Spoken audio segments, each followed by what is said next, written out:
किसान भाइयों, गेहूं की बुआई करते समय हम बड़े उत्साह के साथ अपने खेतों की अच्छे से जुताई करते हैं। उसके बाद संतुलित मात्रा में खाद उर्वरक अपने खेतों के अंदर डालते हैं। फिर देखते हैं हमारे एरिया के अंदर सबसे अच्छी व सबसे ज़्यादा उत्पन्न देने वाली वैरायटी कौन सी है। किसान भाइयों, वैरायटी कितनी भी महंगी क्यों ना हो, हम अच्छा उत्पादन प्राप्त करने के लिए मार्केट से लेकर अपने खेतों के अंदर अच्छे से बुआई कर देते हैं। लेकिन फिर भी हमारा जो उत्पादन है औसत दर्ज ही रह जाता है या फिर औसत दर्जे से भी कम होता है। आखिर क्यों? इन सब जानकारियों को लेकर मैं हाजिर हूँ फसलों के समाधान चैनल पर। सभी किसान भाइयों का स्वागत करता हूं। किसान भाइयों, वीडियो शुरू करने से पहले वीडियो को लाइक कर दीजिए। चैनल पर पहली बार हो तो चैनल को भी सब्सक्राइब कर दीजिए। बेल के आइकन पर भी प्रेस कर दीजिए ताकि हमारी आने वाली वीडियो सबसे पहले आप तक पहुंचे। हमारी गेहूं की फसल के अंदर खरपतवार इतने खतरनाक क्यों होते हैं? क्योंकि हमारी फसल के अंदर अगर गेहूं के ही पौधे होंगे, हम जितना भी फर्टिलाइज़र उसके अंदर डालें, चाहे आपने बुआई करते समय डाला हो या फिर सिंचाई करते समय डाला हो, urea, potash, DAP, zinc, sulphur या कोई टॉनिक या कोई ग्रोथ प्रमोटर सब गेहूं के पौधों में ही लगेगा, या फिर पानी लगाया है वो सब गेहूं के पौधों को ही लगेगा। अगर आपकी फसल के अंदर खरपतवार हैं, वो खाद या वे फर्टिलाइज़र्स उसी मात्रा में बराबर मिल जाएंगे। क्योंकि गेहूं की फसल के अंदर क्योंकि गेहूं की फसल में खरपतवार एक कृषि की एक बहुत बड़ी समस्या है। खरपतवार के कारण फसल को नुकसान होने के साथ साथ उत्पादन पर भी असर पड़ता है। एक अनुमान के अनुसार खरपतवार के कारण उत्पादन में 25 से 35% की कमी आ जाती है। इसलिए खरपतवार का निवारण करना बहुत ज़रूरी है।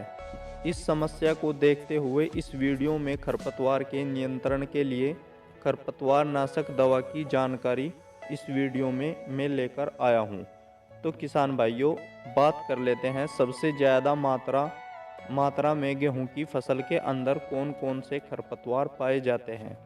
गेहूं की फसल के अंदर दो तरह के खरपतवार पाए जाते हैं, संकरी और चौड़ी पत्ती वाले। चौड़ी पत्ती के अंदर में खरपतवार आते हैं जैसे कि बथुआ, सरसों, जंगली पालक, जंगली मटर, सेंजी, दूधी। संकरी खरपतवार के अंदर जैसे कि जई, कासनी, मंडूसी, जिसे गुल्ली डंडा या कनकी भी कहा जाता है। मंडूसी या गुल्ली डंडा गेहूं जैसा होने के कारण ये पहचानना थोड़ा मुश्किल होता है, इसलिए इसकी पहचान बता देता हूँ। गेहूं के खेत में मंडूसी के पौधों की पहचान करना काफ़ी मुश्किल होता है, लेकिन ध्यान से देखने पर पता चलेगा कि मंडूसी के पौधे सामान्यतः गेहूं के मुकाबले हल्के रंग के होते हैं।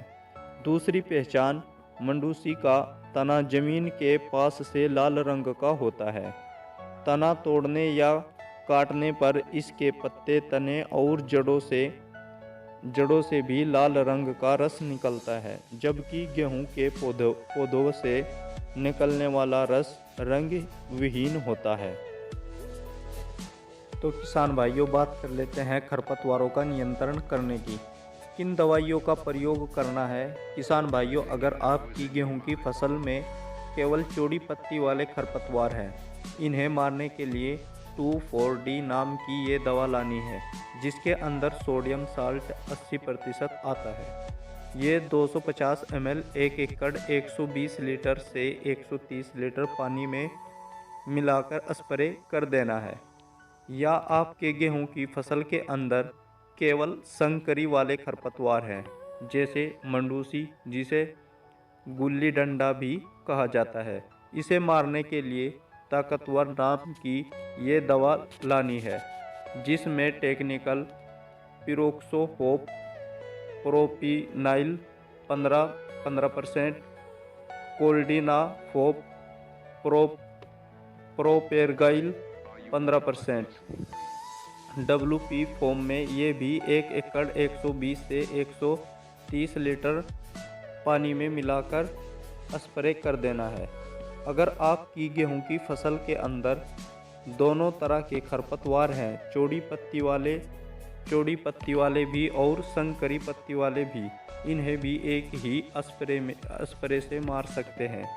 इसके लिए आपको जुपिटर नाम की ये दवा लेनी है। इसमें टेक्निकल कोलोडिना फोप प्रोपेगिल 9% प्लस मेट्रिबुजाइन 20%। WP 1 एकड़ में 130 से 140 लीटर पानी में मिलाकर स्प्रे कर सकते हैं।